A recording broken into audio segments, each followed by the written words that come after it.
Good afternoon, everyone. This is Amir Ismail again with you, and thank you for joining us in our usual weekly immigration update session. We are live with you from Toronto, and we would be joined by our other team members shortly. As usual, we would be discussing few of the immigration updates we have had since the time we last spoke with you and now.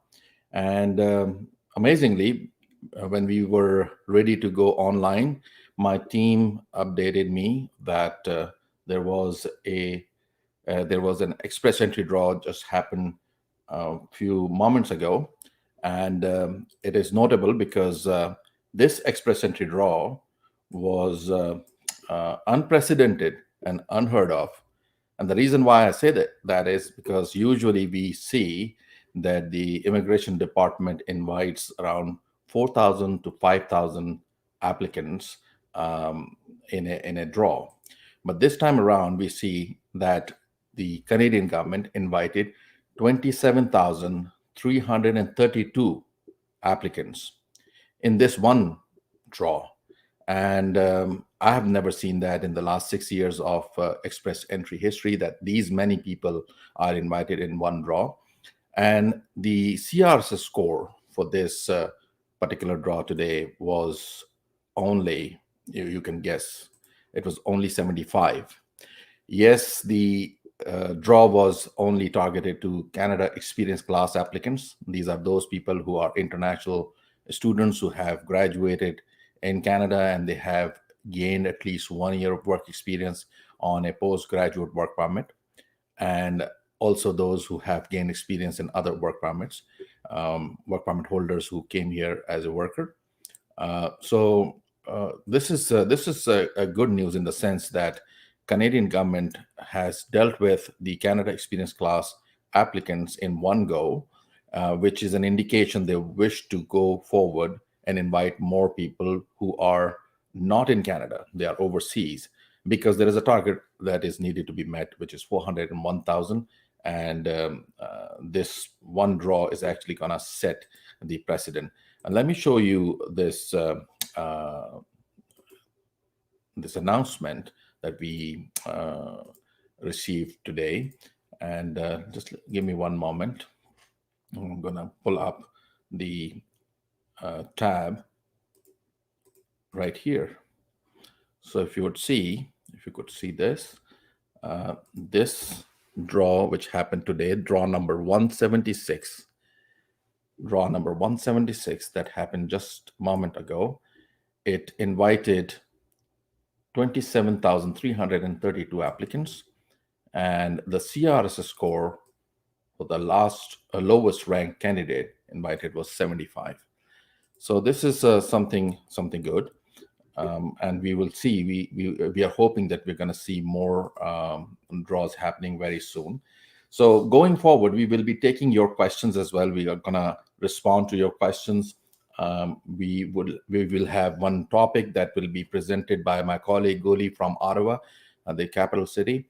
And that is a very interesting topic because it's about a new program that was introduced by the province of Alberta. And that program is targeting international graduates, young international graduates who are recent graduates, those who have the acumen and the ability to establish a business in Alberta. So if these people, and Goli's presentation might be useful and interesting for a lot of young graduates, young international graduates who might find themselves fitting into that program. So we are going to give you that those details. We will also be joined by Faria Amir, our Toronto office director, who is currently in Lahore, and she has delayed her return to Canada because of obvious reasons. we know that there have been added restriction added by the government of Canada, where the international travelers then not only need to present a negative PCR while boarding the plane, but they also need to undertake another test when they arrive here in Canada at the airport, and they have to mandatorily go to a hotel and stay there for 3 days while they wait for the outcome of the test, and they have to stay on their own expense, which is expected to be around $2,000. One more restriction they added, or I would say one more layer of protection they have added, is that if you are found in 3 days that you are not affected, then you will be allowed to proceed to stay at your destination in Canada, but and you have to still quarantine for 14 days. But after the end of that period, you are again required to go for another test to ensure that you are free from virus. But if you're found positive, then you will be escorted to a Government of Canada designated facility where you would stay for 14 days, and then you'll be tested again. So these are the measures which are in place, not to basically scare people off, but it's actually to make sure that everyone is safe, and of course to discourage travel at the moment. But at the same time, Canada remains committed to immigration. Immigration applications are being accepted by the federal government. Provincial applications are being accepted by the provincial governments. The nominee applications draws are happening, and they know that if they would disrupt this, it will disrupt the flow of immigrants in future, because the situation surrounding the virus is, of course, it's temporary, and hopefully we'll be out of it. But if they don't continue to accept applications and process them, albeit slowly, but they need to continue it, so that when the situation is conducive, they don't find themselves, in a position where they don't have enough inventory of applicants. So this is what it is. The EE draw I've talked about already. We had the British Columbia update as well, where the province of British Columbia had invited 74 immigration candidates in tech pilot draw. So this province targets the tech applicants, people working in tech industry, IT professionals. And so is the case with Ontario as well. But this particular draw, because it happened recently, so I shared with you. Saskatchewan also invited 541 candidates in their new PNP draw. And we have seen that Saskatchewan has been very active in inviting applicants throughout 2020 and now 2021. They have invited a few people. Out of these 541, we saw that 344 were invited through the express entry subcategory, and the remaining 197 were issued to occupation in demand category. And if you remember, Guli had presented on the Saskatchewan program a couple of weeks ago. You can access that recording, and if you have any further questions about Saskatchewan program, please feel free to get in touch with us. Okay. So with that, let me invite my team members, Guli from Ottawa. Hi, everyone. Nice to see you all again. Thanks for joining us again today. Thank you. Let me invite Faria as well, who's in Lahore at the moment. Hi, Faria. Hello, everyone. Nice to be here once more. Thank you for being with us. Okay, so we'll start with Guli's presentation about the interesting Alberta's new program, and then we'll move toward you. You have some questions because you're meeting with a lot of people in Karachi, Lahore, Islamabad. You're coming across some questions that are a bit complex and might need my input, and we might need to discuss those. And at the same time, we have we would be receiving few questions from people. Let me just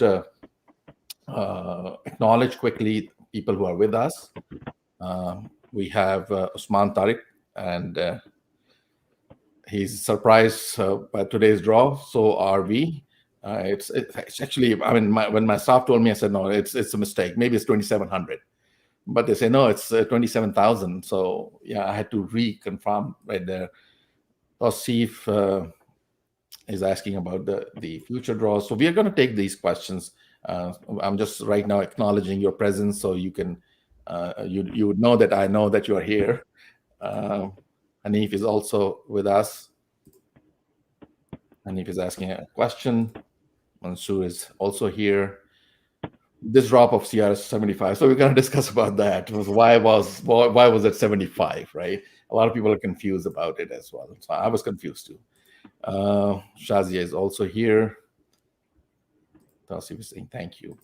Okay, so let's move on to Guli's presentation about Alberta. Guli, the stage is yours. Thank you. So I'll just quickly share my screen to make the presentation a little easier to follow. So just bear with me, please.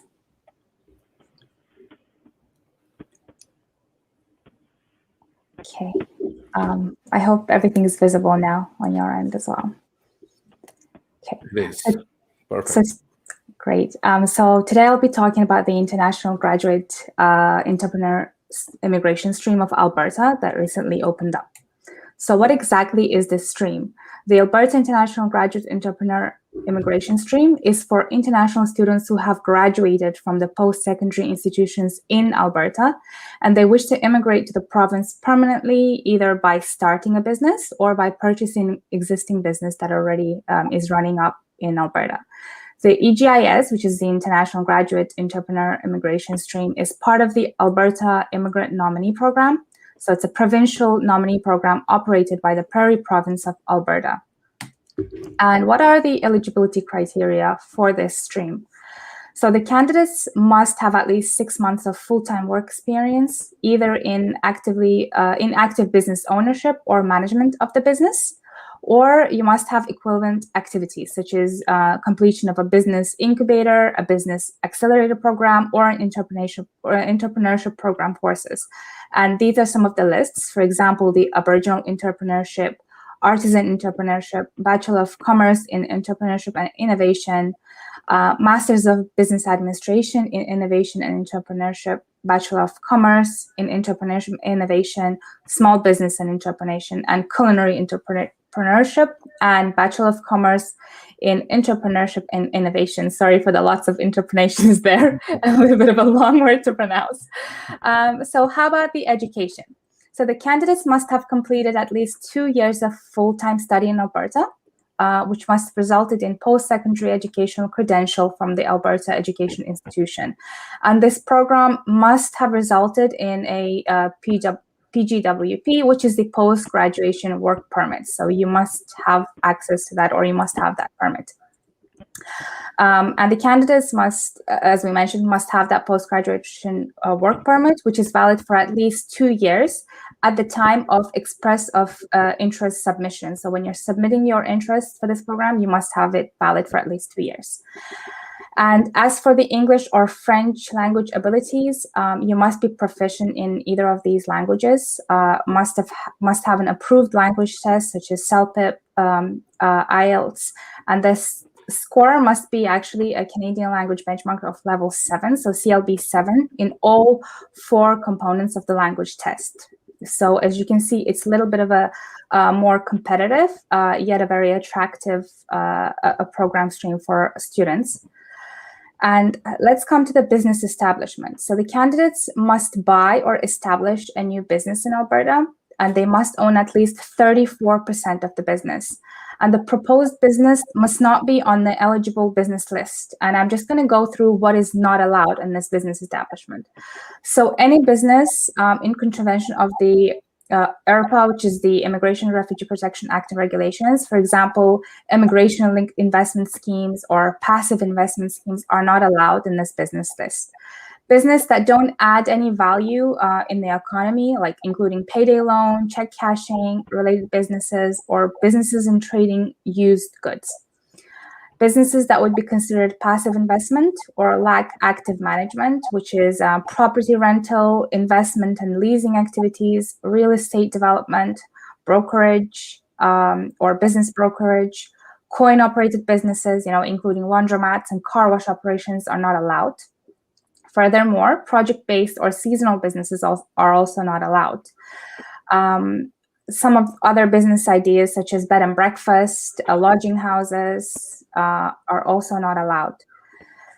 Furthermore, businesses that are part of a succession plan, so people who already are a close relative of the applicant who was previously owned, or a current or former entrepreneur stream, so people who are already running the business but were also part of this program, would also not be allowed to give it to take it over.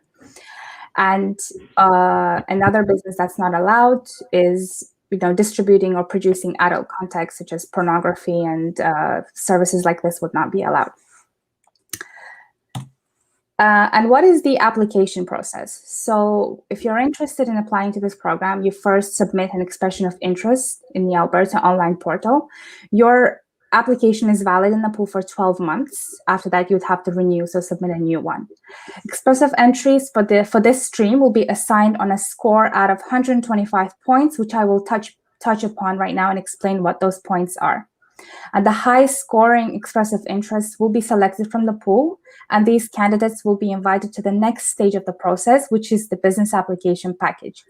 And the business application package is an extensive documentation, a detailed information about your business plan, how you will bring value to Alberta, just kind of explain everything. When you're submitting this package, you will have to also pay $3,500 Canadian dollars, which is non-refundable. And if your business application package is approved, the Alberta nomination program will send you a business application package or assessment, which the applicant will have to submit and return. After this, you will have to own and operate your Alberta business for at least 12 months. So this is the whole business application package side of things. And what are the final steps? After 1 year of business ownership and managing that business, you will be eligible to submit a final report to Alberta. And if you're approved, and if your business has been approved, Alberta will issue an official provincial nomination kind of certification, which you can apply for a PR status. And since this is not part of the express entry, you will have to submit your application through paper-based process. Let's talk about the points system and how you can get the maximum available points from there. So they will evaluate your score on 3 kind of areas, which is the business establishment factor, human capital factors, and adaptability factors. So for the business management, business establishment factors, so you will have to have some kind of an experience or equivalent, things like 6 months of experience in running a business or being a business owner, and that's the minimum. And as you can see, you don't get the high scores there, but nevertheless, you're getting the scores. 1 year, 10, more than 1 year, you're getting the maximum for this. And how about the economic benefits that you will be bringing? So as you can see, development, agriculture, depending on that, your score is also increasing. But this is not a mandatory requirement. Nevertheless, this is adding you lots of points where you can get. And your total business investment, which is also not mandatory, so you don't have to invest your own money. However, again, it's going to add you points. $25,000 or less, you're getting 5 points. And if you're adding more than that, for example, 50,000 to 75,000, you're getting 15 points. The human capital factors, which is also a mandatory requirement, is the language. So as we mentioned before, you must have at least CLB 7 in order to be qualified for this. But if you have more, then you're getting much more scores. If you're getting CLB 8, which is very attainable, especially if you have CLB 7, then you're getting double the points for this stream. And the education, which is also mandatory, if you have a bachelor's degree or a 2-year diploma, you're getting the 5 points. But if you have a master's degree, you're getting double that point. So 10 points there, which is also mandatory. So you must have the Alberta education in order to proceed with this application. And adaptability factors. So although your age is not mandatory, if you're between the ages of 21 to 49, you're getting extra points there. If your spouse or common law partners has one of the following, which is at least 1 year of continuous full-time employment in Alberta, or they have completed 2 years of full-time study at a post-secondary institution in Alberta, and they have a CLB 5 in English or NCLC 5 in French, that you're also getting additional points for up to 10 points. And also, if you have relatives in Alberta, such as father, stepfather, mother, stepmother, child, stepsister, so on and so forth, you're also getting additional points. So these are kind of the point system which they evaluate you on. And if you have anybody who is in Alberta who has graduated in education, or you're part of that, I think this is a very attractive business, especially considering all of the opportunities that we have in Canada, and especially in the Alberta regions. I'm sure there's more than I'm sure there's a lot of opportunities to start and establish your business. So thank you.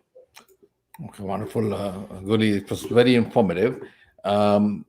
In addition to this Alberta International Graduate Stream, there is another good news for people who have not graduated from Alberta, because most of our audience are perhaps based overseas. And Alberta introduced one more stream recently, and that stream is called Foreign Graduate Startup Visa Stream. And all of you who are watching, they must research about it, because if you're overseas, if you're not in Alberta, then you might qualify in that program, because that program require you to have a minimum of 6 months full-time work experience. That can be a combination of an actively managing or owning the business or equivalent, and in education especially, because the stream Guli talked about, it was about the graduates who have graduated from within Alberta, from an institute based in Alberta. But this new foreign graduate stream, it would allow foreign graduates who have completed a degree from a post-secondary institution outside of Canada within the last 2 years. And they would be required to submit an educational credential assessment, the ECA report. And if the ECA report reveals or determines that the degree they have obtained overseas is equivalent to a Canadian degree, then they would meet the requirement of education under the Foreign Graduate Startup Visa Stream of Alberta. This is a new stream, just like the International Graduate Stream Guli talked about. You would be required to provide a business plan. You would be also required to give a 10 minutes presentation, slides only, that would outline the proposed business venture, and it would be focusing on what an investor would do, what you would do as an investor in Alberta. Again, the language requirement is all the same. It's like a minimum of 7 CLB. You would be establishing a business with 34% of ownership, and business investment would be required. If it is in the urban center, it would be at least $100,000. If it is in the regional area in Alberta, it can be as low as $50,000. Letter of recommendation would be required as well for you to proceed with the program, and settlement funds you'll be bringing in. So this program, the Foreign Graduate Program, is very good program for those who are not in Canada and who have not graduated from a Canadian institute. So look into that, and if you have any further questions about that stream, we'll be happy to assist, because this program is similar to all other entrepreneur programs we deal with. These are lengthy programs. These are a little complex. It requires you to pitch in your idea, put forward a very detailed business plan, a convincing business plan that would allow the officer assessing your application to decide in your favor and say that yes, the proposal you have given does make sense, and it will be beneficial to Alberta. So very good opportunity for foreign graduates who have graduated in the past 2 years. So only young applicants, young, energetic, enthusiastic, with good business acumen and understanding, and being able to sell their idea to Alberta, and you will be in Canada. So that's the good news. Let us bring Faria, because she has spent a lot of time in Lahore, Islamabad, and Karachi traveling. And despite all these travel restrictions, of course, it's risky as well, but it appears that it's easier to travel within that country. But she has, of course, delayed her return to Canada. She doesn't want to spend those $2,000, right? So it's better to wait. it's better to wait. But at the same time, your presence is very helpful because you are, of course, meeting with a lot of clients, although sometimes virtually as well. But some people, of course, they wish to come in person as well. So if you were telling me you have come across some questions that you might want to put forward to us, let me know if I can be of any assistance, any questions that might be helpful to our audience today as well. Before I begin, I would like to wish you a very happy birthday. Oh, thank you very much. Today on 14 Feb. Yeah, it is So still not we're 14th just happy Feb. that It is well, 13th of Feb at this end. in Pakistan, it's almost 14 Feb, so why not? And we're doing the session, so Yeah. So my producer, she forwarded me the slide that I didn't want to show, but they said no, you need to show it. Your birthday is tomorrow on 14th of February. You might get some wishes from your audience. That is it. Yeah. So thank you very much for reminding me that I'm getting old. Okay, I'm just gonna remove that and let's focus on our questions right there. Okay, so after basically like today, when the draw happened, a lot of people got really surprised, Yes. and I started getting calls and messages, and I have a few questions that I kept on getting again and again from like different people, but similar questions. So one of them was, if I go to school in Canada on a study permit, Mhm. can I legally stay in the country after I graduate? So they just want to be sure what's going on. Yeah, of course. When you are given an authorization to come to Canada in any category, you have to abide by the conditions imposed on you. So, if you are allowed to come to Canada, if you're coming from a visa country, naturally you need a visa, and everyone needs a study permit, even if you're not coming from a visa country. That study permit will have the condition, and these study permits are usually valid 3 months after you graduate. And then if you don't decide to stay back, because there are options available, you need to leave the country before the period authorized for your stay. But if you wish to stay back because you want to work, you have the opportunity option of applying for a postgraduate work permit. And depending on the length of the program, that postgraduate work permit would be valid until that time. Um, you can stay. Even if you don't have a job, you can stay because you have that work permit, postgraduate. But once you gain experience working on that work permit for at least 1 year, you can then apply for permanent residence in Canada as well, depending if you are qualifying and meeting the requirement of Canada Experience Class. Today's draw was targeted towards Canada Experience Class applicants, those international graduates who worked on a postgraduate work permit and they gained experience of at least 1 year and they qualified, they applied. And there was a cutoff date as well, I believe, Guli, if you might have noticed. It was September 2020. So anyone who submitted their application, Canada Experience Class application, before that date were invited with the CRSS score cutoff of 75. In other words, they're saying, welcome everyone. That is what they're saying. So don't be surprised with the CRSS score. Why it is 75? Why? Why is it not 200 or 300 or 400? It is 75 because they had to set a figure that this is what it is. Anyone who qualifies as a Canada Experience Class candidate will have, at least 75. Of course, they will have more. So that is why they have selected 27,000. More than 27,000. And that also means that paves way for people who are not falling under this class. They are falling under the Federal Skilled Worker Program class, or even the PNP program, like the 4 draws we have had in 2021. They were all targeted towards provincial nominee or CEC class. That means people who are waiting overseas outside Canada, they need to be a little patient. They need to hold their breath, and then they'll start seeing the draws happening, and those will be frequent draws, bigger draws.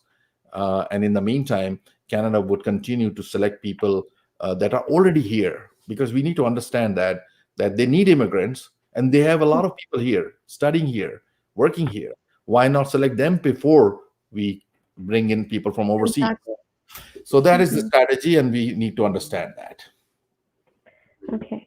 So another question, it actually made me think. So I Yes. thought I would ask you. It was, can I immigrate to Canada if I have a criminal record? Yeah, so we actually had a very detailed presentation last week. My colleague Mhm. Brian was very helpful. He presented a very comprehensive This topic was presented in very comprehensive way by him. It was all about inadmissibility. It was about criminal inadmissibility, serious criminality, just criminality, Mhm. misrepresentation. If you have an issue in your background, you need to get professional advice before you proceed to submit your application, because you don't want any surprises. If you have a criminal issue in past, no matter when, in past, government of Canada is going to look at it very minutely, very carefully. And of course, there might be people who might have a little issue, but they might be confused, because what they do is they look at the offense from their country's point of view, and Mhm. they sometimes think that they might not qualify. Or they, again, in the same manner, they look at the offense from their country's point of view, their country's penal code, and they say that, well, it's not a big deal here. Why would it be a big deal in Canada, right? I just give Mhm. an example where if someone is found eating outside during the month of Ramadan in a country, any Muslim country, it might be considered, of course, offensive, and it is offensive in when Mhm. someone is everyone is fasting and you're eating in front of them. Naturally, you can be charged. You could be put in jail, or whatever the sanctions are. You could be penalized, but and you will have a criminal record then. But when it comes to Canadian immigration, that might not be taken into account, because that is not a crime in Canada. But at the same time, if you have done something wrong, and there is a system where you could pay some money, and get the victim can forgive you, um, it doesn't change anything. Canadian government is going to look at uh, the charge. They're going to look at your background, and then they're going to make a decision accordingly. They would not look at the acquittal. They would look at what did you do and how does it equate in Canadian terms. So yes, if you have a criminal record, we need to look at it what it is. How does it impact? Is there a recourse available upfront, rather than handling that matter at the end of the day, when the visa officer raises the concern, or during the processing? Why not to address it upfront? Maybe it could be resolved by addressing it upfront, or maybe you could take those steps. Like, for example, we have the rehabilitation application available. Maybe the crime has been of that nature where the Canadian law allows the rehabilitation after a period of time, say 5 years. So 5 years and 10 years is a number that we need to take into account whenever we are calculating the rehabilitation start period.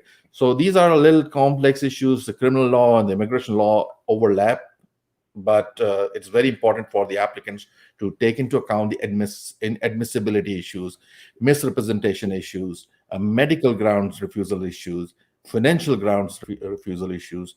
And unless you are fully sure that, not only that I meet the points criteria, not only that I meet the basic selection criteria, I'm also meeting other criteria which are actually very, very important.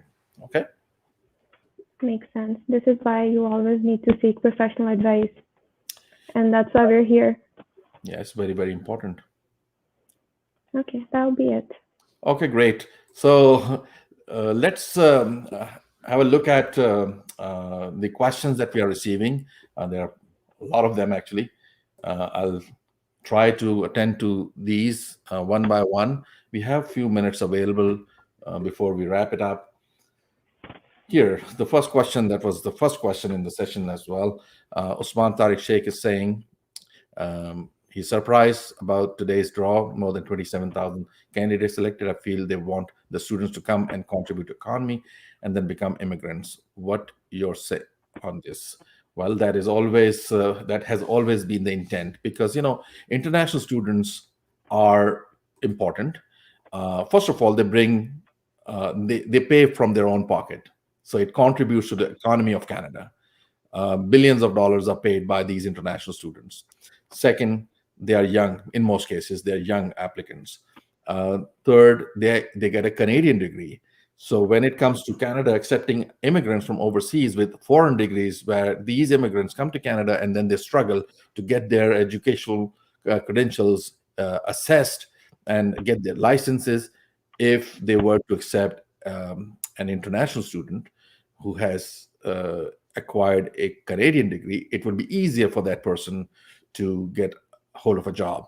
Third and fourth, these students, when they spend time here, they improve, they learn the Canadian working environment, they improve their language skills as well. So they are the best candidates for immigration. So it is true that Canada would always prefer immigrants, but they of course need to strike a balance as well. And no matter how many international students are studying here, they don't graduate at once. They graduate at after a time, after a while. And in the meantime, Canada needs a supply of immigrants, so they look outside Canada, and that is why they would keep on selecting applicants from overseas as well. Okay.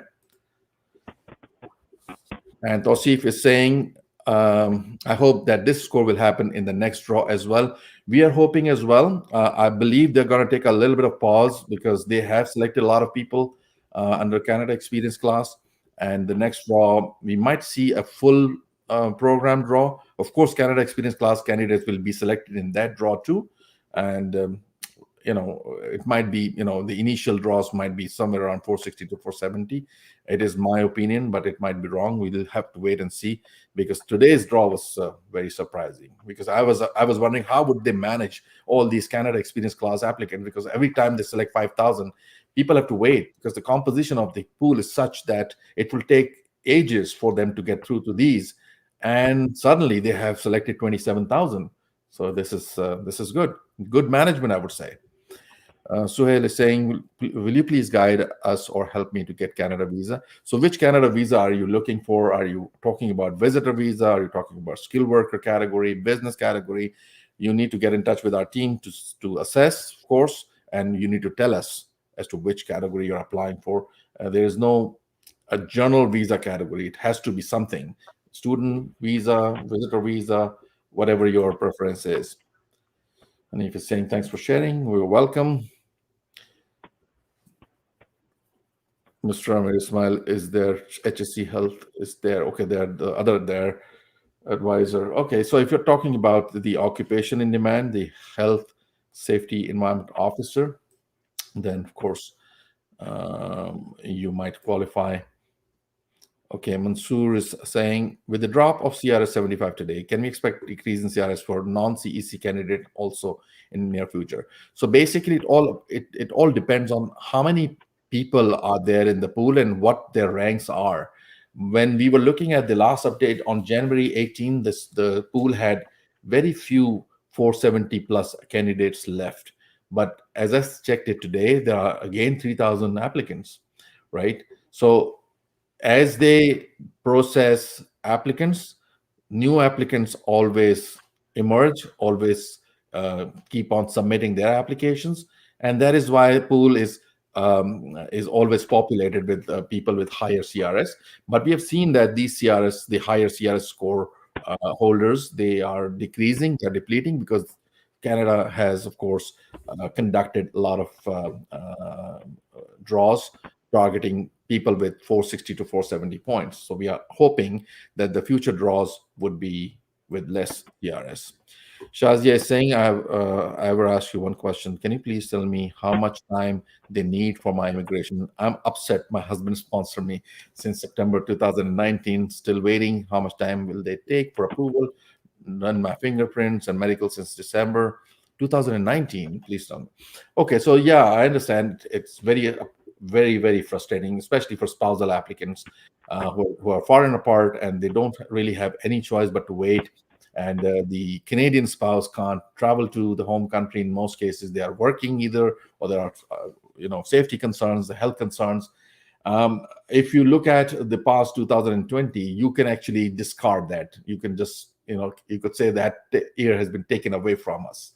So that is why it is more frustrating, because we are calculating the time from the time we submitted the application and today. But if we exclude that, because nothing happened during that time, our own applications, our own applicants, when we submitted, they were not even acknowledged for 9 months. I mean, there is no problem at least acknowledging the application. You receive the package, you acknowledge it, but they didn't do it for 9 months.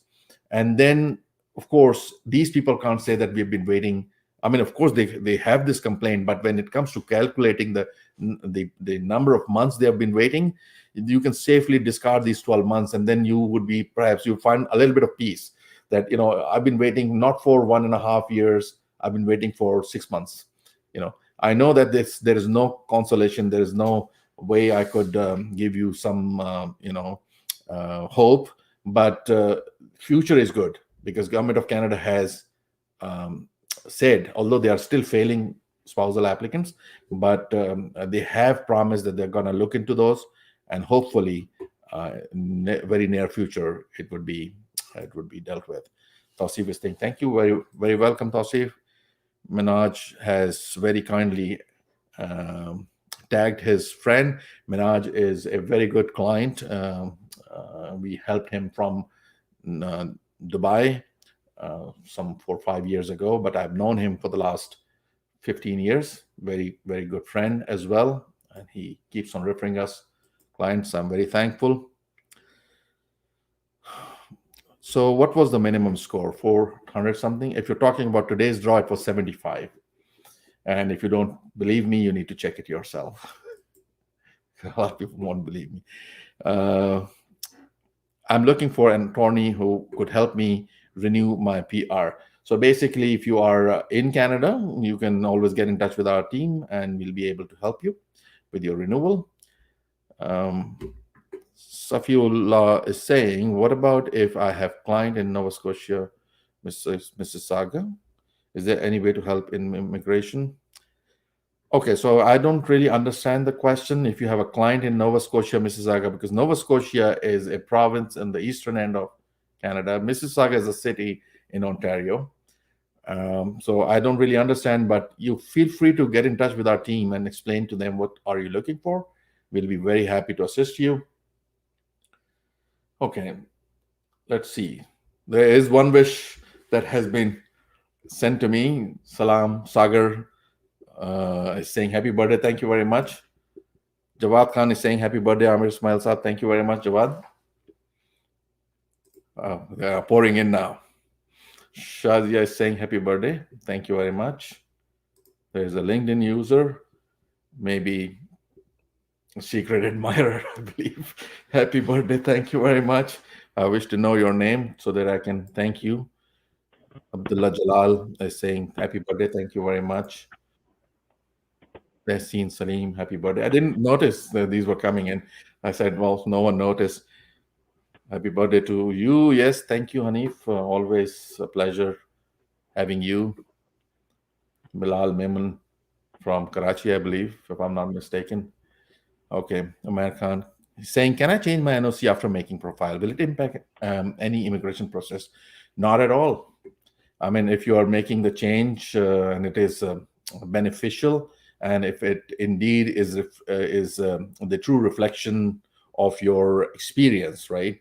If you're making the change for something that is going to improve your profile, and it's also something that you're going to be able to prove in future, because when you're making the profile, you can select any NOC, but at the end of the day, when you receive your ITA, you're required to submit supporting documentation to confirm whether you have the experience or not. So better be careful when you're selecting a new NOC. But yes, there is no restriction. It doesn't impact anything. But yes, if you receive the ITA, that is a different story altogether, because your ITA would be based on your primary occupation in one of the NOCs, and that's how it is. Jawad is saying he has done master's degree in human resource management, master's degree in economics, along with 20 years of experience, professional experience in human resource management. Is he eligible under any open category for immigration? Need your detail. So when it comes to categories, different categories, we can see that you are having 20 years of experience. It is, I believe, on a management level, you might qualify. But since you have 20 years of experience, my assumption is that you are somewhere in your 40s, if I'm not mistaken. I don't have all of your information, but if you could share with us by way of a CV, you can send it to our email address, info@amirismail.com. I'm going to show you a slide as well. You can send it to us, or you can complete our online assessment form. That is helpful in determining the eligibility accurately. Do that, and we'll be able to answer. So I just answered that, Jawad. Okay. Yes, I did. Okay, so Zaman said, how can I contact you? Do you have any office in Karachi? Zaman, this is a Canadian company. I am based in Canada, a Canadian citizen. So you can get in touch with me directly. Trust me, I'm not going to disappoint you. If you're going to go after the local agents in your local country and your local city, I would suggest that you deal with the Canadian consultants directly rather than going to their offices, because in their office you would find non-Canadians, right? They're not trained. They are like, coordination staff. Better deal with the one who's going to represent your application rather than going to people in your home country. And it's so easy these days. Like, me and you are online one-to-one right now. So it doesn't make any difference. Yes, when I come to Karachi, I promise you I'm going to meet with you in my Karachi office, but it will be me meeting with you, not myself. I don't allow any unlicensed staff member to counsel clients, and it's not allowed. It's legally as well. So it's a law. You deal with the consultant directly in Canada, and we'll be happy to assist you. Our contact details are on our website. I'm going to show you the slide as well. Thank you. Hassan Babar is saying, I'm a CEC applicant, but I can't seem to log into my CIC account right now and haven't received any email yet either. Was there a cutoff rule on the date when you submitted your application also? My application has been submitted for a while, but I edited it 2 weeks ago. So it doesn't matter when you edited it. The first day when you submitted the application, it is the cutoff day, and that was September. That was in September. Let me just give you very quickly. It was September the 12th at 3:31 p.m. UTC time. So if you have submitted your application before that date or on that date, before that time, particular time of 3 p.m., you will receive, you are likely to receive the invitation. But if it was after that, no matter how many times did you edit it, doesn't matter. But it was after that, it will not. It is not considered in this draw. Maybe in future draws. Okay, so someone is asking, can you elaborate student direct stream? So student direct stream is basically a very big topic. We actually had a dedicated presentation on it in one of our previous broadcasts. You can review those. But in a nutshell, it is for few countries, for example, India, Pakistan, Nigeria, Vietnam, and few more. I believe Philippines is also there. So if you are the legal resident in one of those countries, you can apply under student direct stream, and it is a stream that allows the visa officer to make decisions in easily, I would say, because you provide them documentation supporting your application, which are mandatory documents. Mehani is there. Happy birthday! Thank you very much. Keep those happy birthday wishes coming. Pouring gives me a lot of happiness. Is there any future of human resource specialists over there in Canada? So Jawad, if you are going to look into the outlook of this particular occupation, human resource, they are in demand all over Canada. There might be a little bit of difference in terms of demand, but generally human resource specialists are in demand in Canada, all over the world, but in Canada too.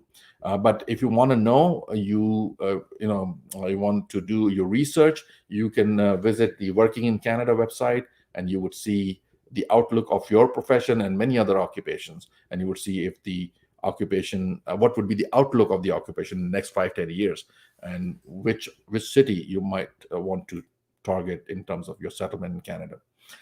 Zia Liaquat is saying, happy birthday, God bless you, you're doing so adequately. Thank you very much. Okay, let's see, moving forward, we have someone from YouTube joining us as well. Adil is saying, what will be the impact on CRS FSW cutoff selection point after CEC draws today? Well, we still have to wait and see. I would say that the more people are taken away from the pool, the better, because then the selectors need to decrease or lower the threshold depending on the composition of the pool as well. So if there are lesser people with 470 plus, then naturally they have to come down in terms of selecting more people. So if they're selecting 5,000, if there are only 1,000 applicant left with 470 more or more, they have to go down and select people with lower, right? So we'll have to wait and see what happens in. Okay, so Jawad, I've been able to answer your question, I believe. Let's go down. Kote is saying that he's from Ghana, 14 years for offshore drilling experience. Get in touch with us, so we'll be happy to assist. We have been assisting a lot of people from Ghana and Nigeria and Northern African countries. They are usually fluent in English, so they are better candidates in terms of language capabilities. Khan Bilal Khan is saying that he's done diploma of associate engineering in electrical, doing job in WAPDA, 8 years experience. Age is 38, IELTS is 5.5. So there are a few things that are working against you. First of all, it's age. You're losing significant number of points. Your IELTS score is also less. You have to improve it, at least 6 in each component. And that also might not prove to be sufficient. Again, you need to look at the eligibility from the point of view of getting maximum points. And you need to improve your IELTS for sure. Okay, Akib is saying he is interested in getting initial assessment, but the fee is very costly. Akib, we don't charge any fee to do initial assessment. What made you think that it is costly when we didn't quote you anything? We will not charge you anything for assessment. The assessment is carried out by me personally. It is without any obligation, without any compulsion. We will give you free assessment in writing within 2 business days, guaranteed. After receipt of that assessment, if that assessment is positive, it is you who's going to decide whether you need to proceed further or not. If you don't proceed further, we'll still remain friends. If you proceed further, we'll become best friends. So good. So don't think that there is any money involved in assessment. We'll do the assessment, we'll provide it to you. You make the decision should you want to proceed further or not. It's fair deal, right? Okay. Mohsin Raza is asking what minimum score we should get in IELTS for express entry immigration. So there is no set score. There is a minimum score in order to be able to enter the pool, which is 6 bands. It is the minimum required in each component to be eligible to enter the pool. But in order to get selected and get good competitive ranking score so that you get selected under the mainstream federal skilled worker program or even approach provinces, usually people target 7 or more. But if you have less, we can still look into the possibility of a provincial nominee program. We'll talk about that once you complete our assessment form for that purpose, and it's free of cost. So don't worry about that. Mansoor is saying he just wants to know what is the IELTS score required for Canada. I think there's a repetition. Is there any state where they ask for a low score? Yeah, so provincial nominee program, the minimum scores usually are lower than as in terms of minimum requirement. Once we know all about you, your credential, your age, your occupation, we can determine as to which province you should be going for, and we'll be happy to assist you with that. Okay, Jawad has just added he's 45 years of age, so my idea was correct, because I can feel that I have around 30 years of experience in this field, so I'm of course more than 40. So you said 20 years of experience, 45. So yeah, you'll be struggling in the age factor. You're losing points. Okay, Mahbub Manji has just endorsed my statement, and I'm really thankful to him. Mahbub is saying that contact directly with your Canadian immigration consultant, licensed consultant. So when you come across these agents, when they say, I'm in Karachi, but I'm a licensed agent of a licensed consultant, it's like saying that I am a licensed compounder of a licensed doctor.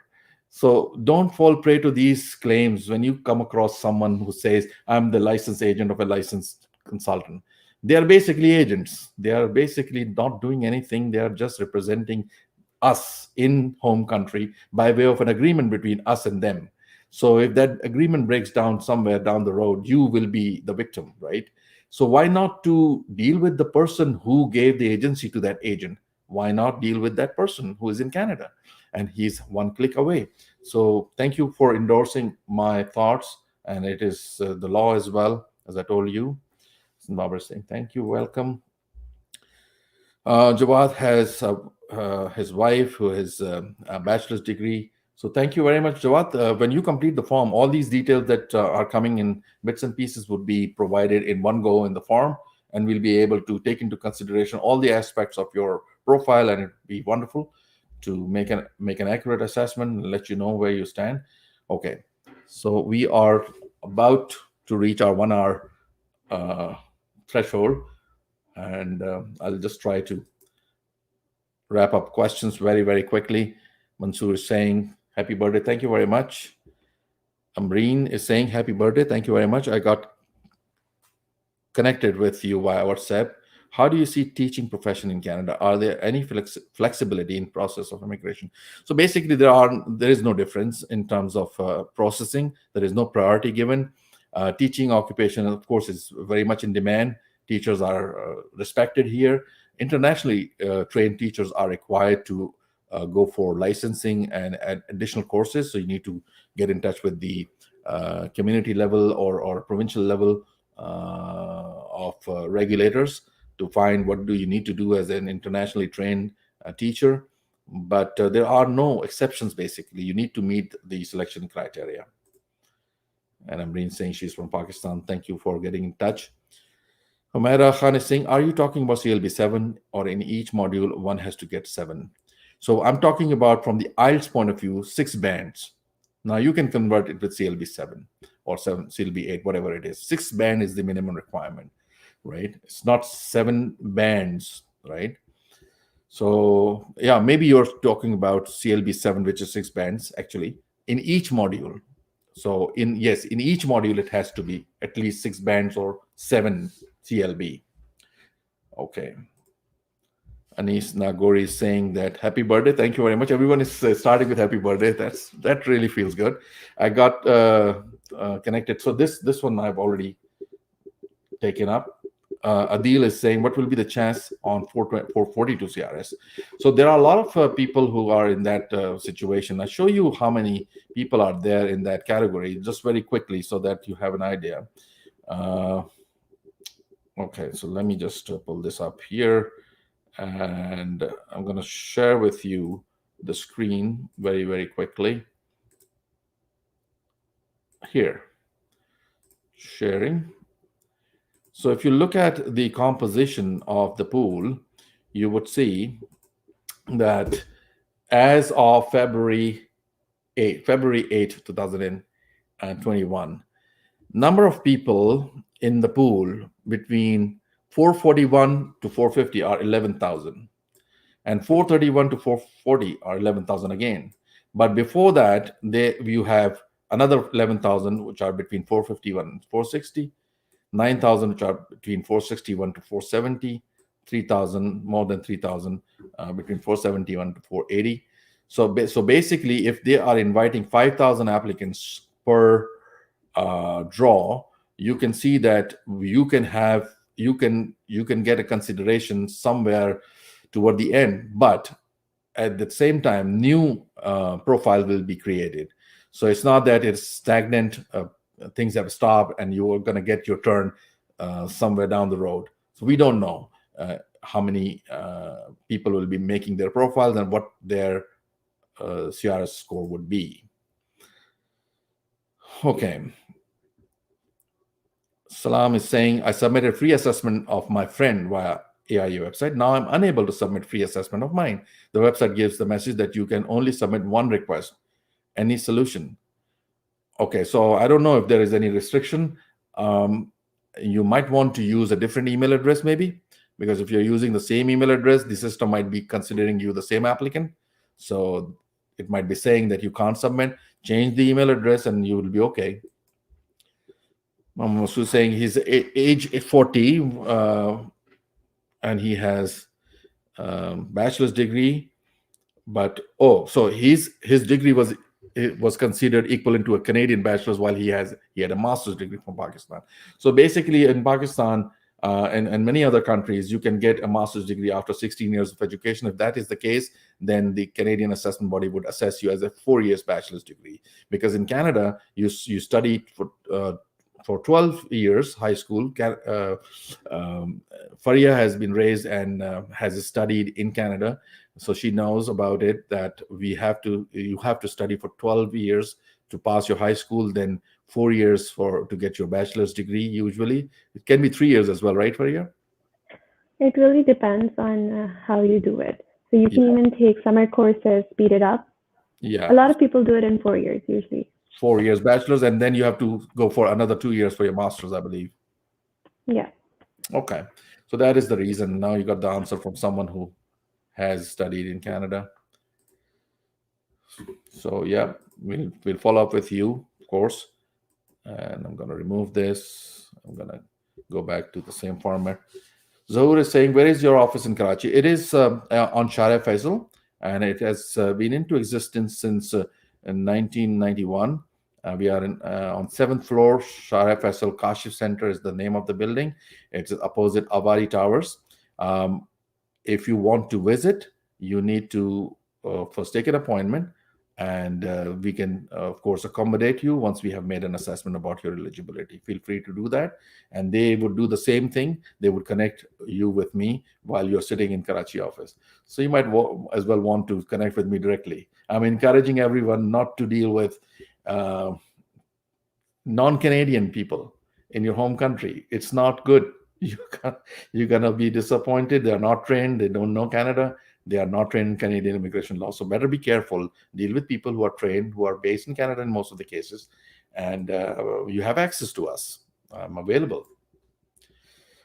Is there any future of fine art? Someone is asking in Canada. If I get a degree from our school, will it help me with the PR? We can't say that because you don't have the degree yet. Canadian labor market changes. It changes. It is dynamic. Once you have the degree, then only you would know in future what would be. Right now, you can check the Outlook on Working in Canada website. You might have some idea about it then. Okay. Please complete the form, Jawad. Yeah.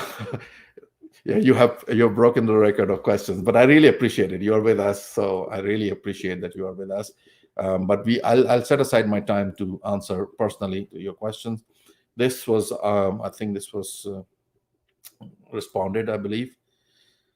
Okay, so Jawad has already said that. Before I would say he has already indicated that he would be sending the details.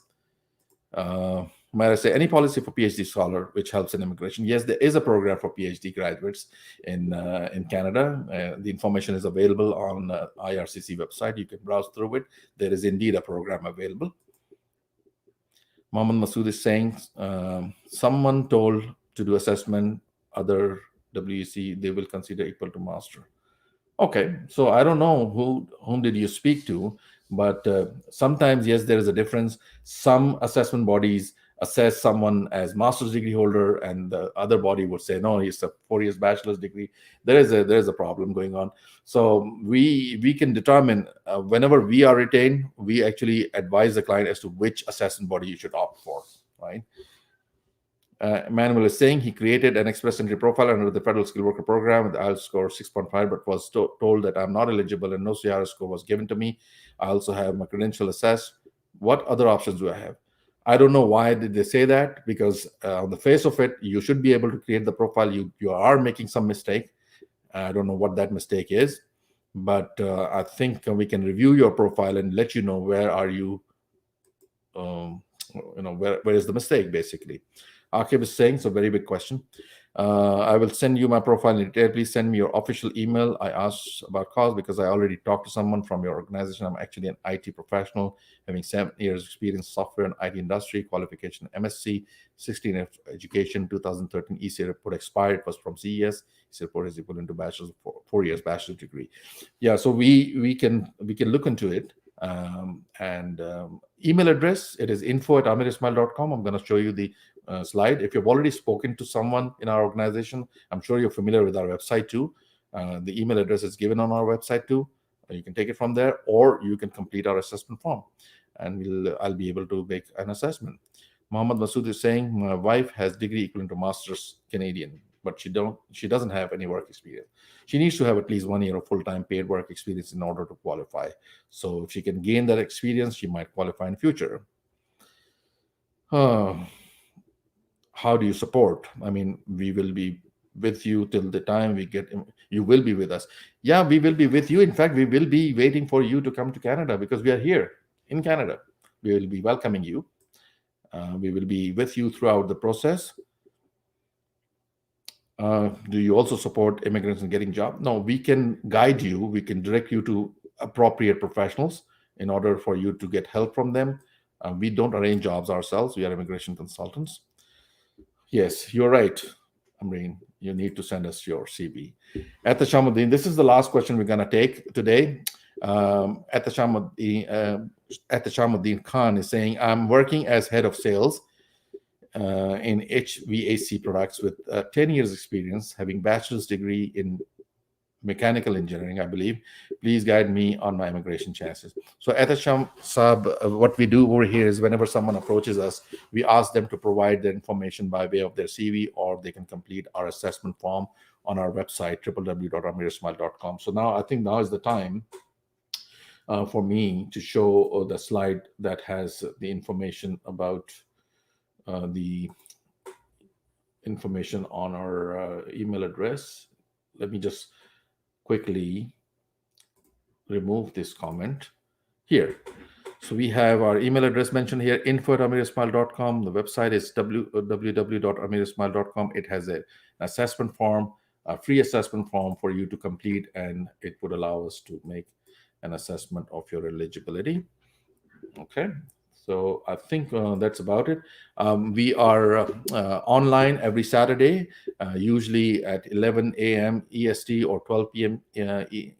EST, and we announce our shows or our broadcasts well in advance. We are usually accompanied by Guli Faria and Khwaja Noman, who is Director of Operations in Karachi, but he was not able to join us today because it was his son's birthday today.